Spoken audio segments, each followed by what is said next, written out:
कि एक ऐसा बैलेंस, एक ऐसा रिस्ट्रक्चर हमें बनाना होगा जिसमें से अगर इनके आर्टिकल का एकदम मजमून समझें तो ये क्या प्रपोज कर रहे हैं, ये कह रहे हैं कि भैया हमें रिस्पॉन्सिबल लीडरशिप बनानी होगी, ठीक है।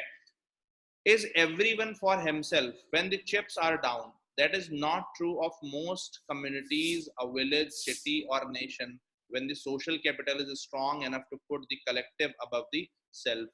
लाइन समझिए क्या बोल रहे हैं कि जब कभी डिस्ट्रेस होगा तो क्या हर व्यक्ति खुद के लिए जीता है?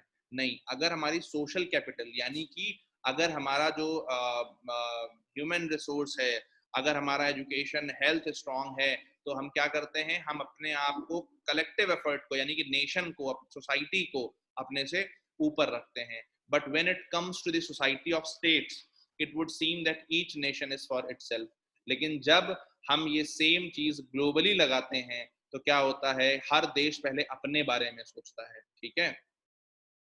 Although all world leaders have acknowledged the global imperative in dealing with the virus, they have put the nation first. सारे देशों ने ये बोला है कि भैया हमें ग्लोबली एक सस्टेन्ड फाइट करनी होगी, लेकिन हर कंट्री ने अपने देश की प्रायोरिटीज को पहले रखा है।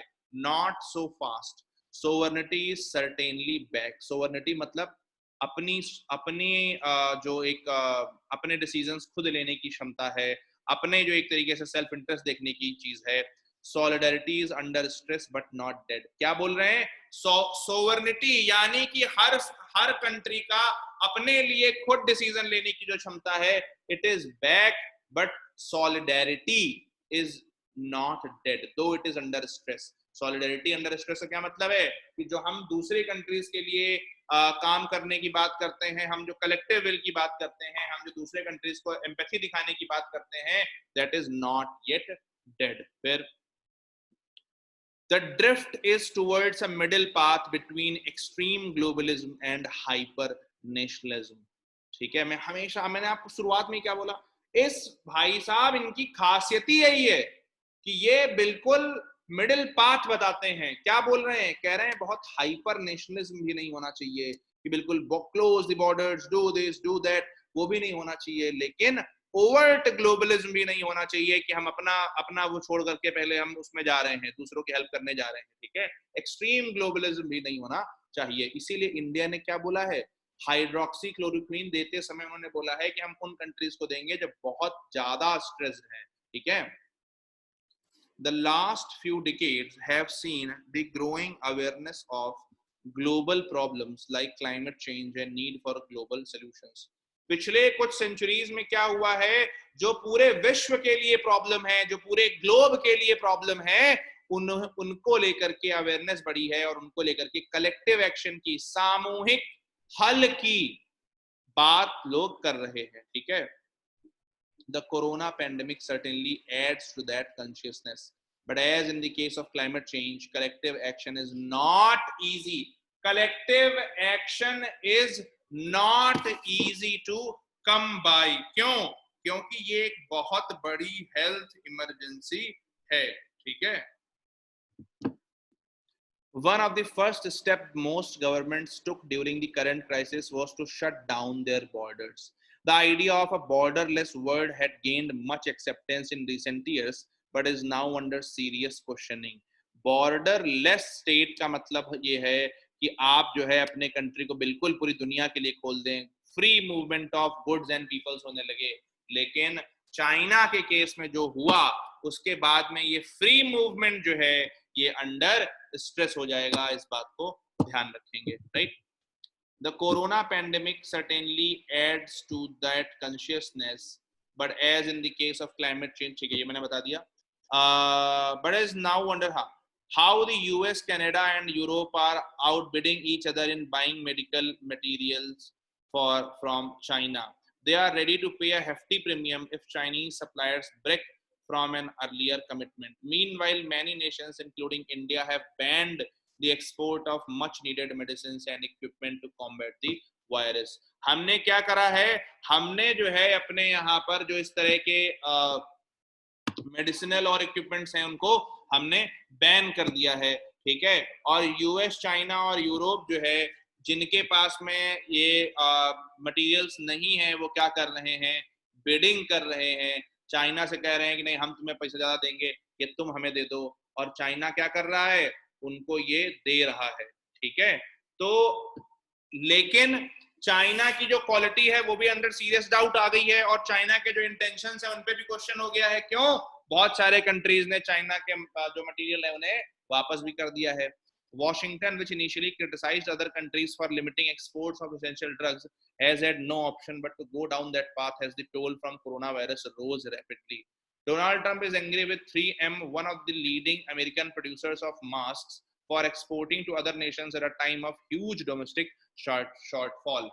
जो 3M कंपनी है जिसके मास्क आप इंडिया में भी देखते हैं, डोनाल्ड ट्रंप ने कहा है कि भाई आप एक्सपोर्ट क्यों कर रहे हैं जबकि हमारे देश में भी इसकी जरूरत है। उस केस में The US ban on export of medical supplies came just days after the G20 affirmed that its member states will work to ensure the flow of vital medical supplies, critical agriculture products and other goods and services across borders. G20 nation ने क्या बोला था? उन्होंने कहा था कि जितने भी मेंबर कंट्रीज हैं वो क्या करेंगे, वो अक्रॉस द बॉर्डर जो क्रिटिकल प्रोडक्ट्स हैं उनको देने की बात करेंगे, जो सारे मेडिसिनल प्रोडक्ट्स हैं उनको फ्रीली पहुंचाएंगे। लेकिन उसके बाद ट्रंप ने बैन कर दिया। इसका मतलब क्या आता है?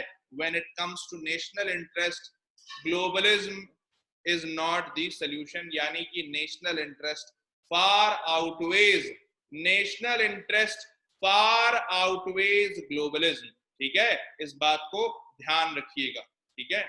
Problem is not the governments are being hypocritical, they are simply trapped in a crisis that is testing two important assumptions that guided the world in the last 3 decades. One is globalization, which is long and trans-border supply chains generates prosperity through economic efficiency. Second was that economic globalization based on the dispersal of production will serve the interest of all nations. पहले हमने क्या सोचा था, जिन लोगों ने सर्वे पढ़ा है, कि अगर हम ग्लोबल वैल्यू चेन्स का हिस्सा होंगे और डिसेंट्रलाइज्ड हमारा जो प्रोडक्शन होगा, कि चाइना में असेंबल हो रहा है, चिली से कॉपर आ रहा है, किसी दूसरी कंट्री में वो प्रोड्यूस हो रहा है, तो क्या होगा, सभी लोग प्रॉस्पेरस होंगे उससे। लेकिन आज क्या हो रहा है, कोरोना के टाइम पर ये प्रपोर्शन भी हिट हो गया है सीरियसली। क्यों? क्योंकि भले ही मेडिकल इक्विपमेंट्स का सामान कहीं से जा रहा हो, लेकिन वो अगर बंद चाइना में रहे हैं तो आपको चाइना पे ही डिपेंडेंट होना पड़ेगा, ठीक है। The new objection to economic globalization are not coming from the traditional champions of sovereignty in the East and the South, but the West. देखिए है क्या कि जितने भी ईस्ट के नेशंस हैं या साउथ के नेशंस हैं, यानी कि डेवलपिंग जो नेशंस हैं, ठीक है, जैसे इंडिया है, चाइना है, साउथ में अगर आप जाएं तो अफ्रीकन नेशंस हैं, ये सारे कंट्रीज वो हैं जो डेवलपिंग हैं, ठीक है। और जो डेवलप्ड नेशंस हैं, यूएसए जैसे, यूरोप जैसे, वो लोग हमेशा से क्या चाहते थे कि उनकी जो गुड्स हैं, उनका जो सामान है वो पूरी दुनिया में बिके, तो इसलिए वो ग्लोबलिज्म को प्रपोज करते थे। लेकिन जो इस तरह के डेवलपिंग नेशंस हैं, उनका क्या था कि हमारी कंपनीज का सामान पहले बिके, क्योंकि तभी हमारी कंपनीज आगे बढ़ेंगी। तो वो लोग क्या करते थे, वो लोग कहते थे नहीं भैया, ग्लोबलाइजेशन से ज्यादा जरूरी क्या है, हमारी सोवरेनिटी ज्यादा जरूरी है, हमारा नेशनल इंटरेस्ट ज्यादा जरूरी है। लेकिन इस बार क्या हो रहा है, इस बार ग्लोबलाइजेशन का विरोध, इस बार ग्लोबलाइजेशन का विरोध ईस्ट से नहीं आ रहा है, इस बार ग्लोबलाइजेशन का विरोध वेस्ट से आ रहा है, ठीक है। It was north America and Europe that had preached the virtues of unhindered economic globalization. They also championed the idea of globalism that will transcend national sovereignty in terms of both institutions and values. कहने का मतलब क्या है कि हमारा जो globalism है वो किसने प्रीच किया था, हमें इन्हीं लोगों ने प्रीच किया था कि across the border national sovereignties, nationalism के बियॉन्ड हमारा ग्लोबल एक का वर्ल्ड ऑर्डर होगा। आज वही लोग पीछे जा रहे हैं, ठीक है। New converts to nationalism and sovereignty began to appear in the West well before Corona crisis. क्या new converts to nationalism, जो आज ग्लोबलाइजेशन से नेशनलिज्म की तरफ भाग रहे हैं, वो कोरोना से बहुत पहले वेस्ट में दिखना चालू हो गया था। लोग बोल रहे थे मेक अमेरिका ग्रेट अगेन, लोग बोल रहे थे ब्रेग्जिट कर लो, लोग बोल रहे थे अपने बॉर्डर्स बंद कर लो। स्वीडन जैसे लिबरल कंट्रीज माइग्रेंट्स को ड्राइव अवे कर रहे थे, अपनी बाउंड्री से बाहर निकाल रहे थे। कहने का मतलब क्या है कि जो लोग कल तक ग्लोबलिज्म प्रीच कर रहे थे, जब उनके इकोनॉमिक इंटरेस्ट खतरे में आए, जब डेवलपिंग नेशंस ने अपनी मार्केट्स बड़ी कर ली, जब डेवलपिंग नेशंस ने अपनी सप्लाई चेन बड़ी कर ली, जब डेवलपिंग नेशंस के लोग जो है वो मार्केट में जाने लगे, जब डेवलप्ड कंट्रीज उनसे कंपीट नहीं कर पाए, जब उनका इकोनॉमिक इंटरेस्ट जो है वो खराब होने लगे, उनके यहाँ जॉब लॉसेस होने लगे, सारा जो ज्ञान दिया था पहले वो तिलंडम चला गया।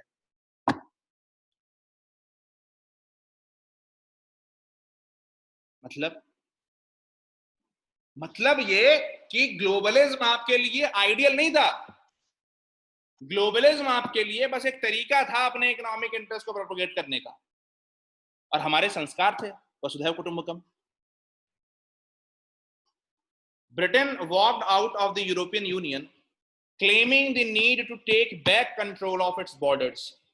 ब्रिटेन ने सोचिए शब्द क्या बोले थे, taking back control of its borders. ये वो है जो लिबरलिज्म प्रीच करते हैं।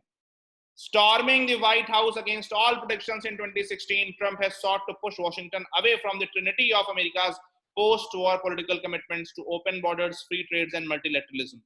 सेकेंड वर्ल्ड वॉर के बाद में चाइना यूएसए ने 3 चीजों पर ध्यान दिया था, 3 प्रिंसिपल्स रखे थे कि हमारे ओपन बॉर्डर्स होंगे, हम सबको एक्सेप्ट करेंगे, अमेरिका जो होगा वो बड़ा होगा, लैंड अपॉर्चुनिटीज होगा, और फ्री ट्रेड करेंगे, और मल्टीलेटरलिज्म यानी कि जो इंटरनेशनल इंस्टीट्यूशंस हैं उनमें जो है हम अपना शेयर रखेंगे, उनको हम बढ़ाएंगे।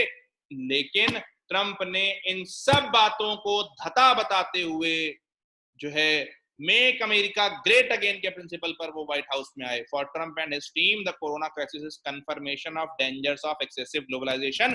कोरोना क्राइसिस उनके लिए, जो ट्रंप के लिए कल तक ग्लोबलाइजेशन जो प्रॉब्लम उनके लिए थी, कोरोना क्राइसिस ने एकदम सील कर दिया कि हाँ ग्लोबलाइजेशन प्रॉब्लम है।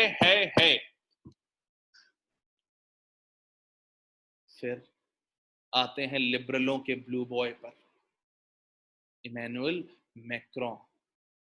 Addressing workers at a factory that make masks in France, President Emmanuel Macron said, "We have to produce more in France to reduce our dependency.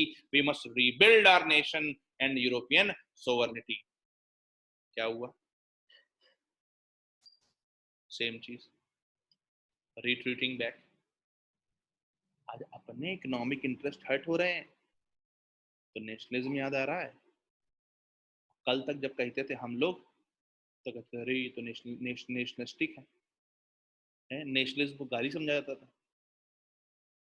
The efficiency argument of the globalist has been countered in the West by many who say societies are not merely economic units, they are also political and social communities. बहुत गजब की line. Global value chains, decentralised production, मतलब production अलग अलग countries में बटा हुआ हो, इसका सबसे बड़ा जो समर्थन देते हैं लोग वो एक तर्क से देते हैं कि भैया ये एफिशिएंट है। चाइना जो है वो ज्यादा एफिशिएंसी से प्रोडक्शन कर पाता है, तो हम जो है सारा अपने यहाँ का गुड चाइना में बनवाएंगे। लेकिन इसको काउंटर करने वाले लोग क्या कह रहे हैं? इसको काउंटर करने वाले लोग कह रहे हैं भाई साहब हम सिर्फ इकोनॉमिक कम्युनिटी नहीं है, हम पॉलिटिकल सोशल कम्युनिटीज भी हैं, हमारे कुछ सोशल ऑब्लिगेशंस भी हैं, हमारे कुछ पॉलिटिकल ऑब्लिगेशंस भी हैं। हम ओवर्ट इकोनॉमिक एक्टिविटी के कारण अपने सोसाइटी को इंडेंजर नहीं कर सकते, हम कोई ऐसी पॉलिटिकल क्राइसिस नहीं पाल सकते जहां पर क्या हो, जहां पर ये होने लगे कि आपका एक प्राइम मिनिस्टर जो है वो कहां पहुंच गया, वो कोमा में पहुंच गया। सॉरी मतलब आईसीयू में पहुंच गया है, अभी कोमा में नहीं गया, गलती हो गई। ठीक है, आपका प्राइम मिनिस्टर जो है ब्रिटेन का वो आईसीयू में पहुंच गया है। बिल्कुल सही बात है, वेस्ट बिकमिंग यस्टरडेज ईस्ट। ठीक है, The efficiency argument of the globalist has been countered in the West by many who say societies are not merely economic units, they are also political and social communities. While expensive globalization has helped generate super profits for the capital, it has put the working people at an increasing disadvantage. क्या हुआ है? Globalisation की वजह से जो owners हैं उनकी तो खूब कैपिटल बढ़ी है, लेकिन जो वर्कर्स हैं उनके लिए रिस्क बहुत बढ़ गया है। क्यों? क्योंकि यूएसए में लोगों की जॉब जा रही हैं, क्यों? क्योंकि उनको उतनी सैलरी, जितनी सैलरी उनको चाहिए, जितनी सैलरी उनके यहाँ पर है उतनी मिल नहीं रही है, तो लोग उनके यहाँ पर कंपनी नहीं लगा रहे हैं, सारी कंपनी लग रही है चाइना में, है ना? फिर the uneven distribution of the benefits from the dispersal of production and free movement of labor has undermined the political support for economic globalization. Free movement of labour के कारण क्या हुआ है? कुछ लोगों के जॉब लॉसेस हुए हैं। जब कुछ लोगों के जॉब लॉसेस होंगे तो उसके अगेंस्ट में जाएंगे, और फिर जो फ्री मार्केट है उसके बेनिफिट्स आपने सब तक नहीं पहुंचाए हैं, जिसके कारण ये हो रहा है। ठीक है, free market is way forward, but when you uphold article 39 हमारे कॉन्स्टिट्यूशन का, तब reinforcing this downward trend is the belief that China is misusing global economic interdependence for unilateral political advantage. बिल्कुल, पूरी दुनिया में क्या बिलीफ है कि चाइना जो है इस ग्लोबल इकोनॉमिक इंटरडिपेंडेंस को अपने पॉलिटिकल क्वेस्ट के लिए यूज कर रहा है। There were indeed strategic consequences to China's emergence as the world's factory. After all, China is not a passive territory, it is an ancient civilization with ambitions of its own. China के economic super power बनने से दुनिया के लिए consequences हुए हैं, क्योंकि China हमेशा से इंपीरियलिस्ट सोच के साथ में रहा है, हमेशा से चाइना एक्सपेंशनिस्ट रहा है, और वो हमें दिखने को मिल रहा है। Where then does the virus leave us? While economic interdependence among nations can't be eliminated, we might be past the peak of expensive globalization and hyperconnectivity. While economic interdependence can't be eliminated, हम ये नहीं कह रहे हैं कि आज से हमारी इकोनॉमिक इंटरडिपेंडेंस खत्म हो गई है, लेकिन हम क्या कह रहे हैं? We might be past the peak of expensive globalization and hyperconnectivity. Corona जब खत्म होगा तो दुनिया ज्यादा सस्पिशियस हो जाएगी, दुनिया जो है वो मूवमेंट ऑफ पीपल को लेकर के थोड़ी अवेयर हो जाएगी, अनफिटर्ड चीजें नहीं होंगी। इटली भी जो है सपने में भी फिलहाल तो नहीं सोचेगा कुछ दिनों के लिए। ठीक है, the palpable anger against China in the US and beyond for keeping the world in the dark about the spread of the coronavirus has been magnified by Beijing's mask diplomacy and political triumphalism after it got in control of the situation in Wuhan. This anger is bound to translate into long-term changes in the relation between China and the West. This thing will change the dynamics between China and the West, which means, which is the most responsible leader in the East? Who will fill this vacuum? Who will lead the Indo-Pacific?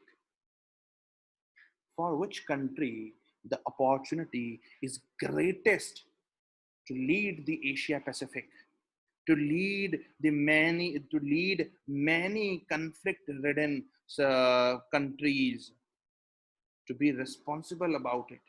Which country has greatest advantage? Which country is guided by Article 51?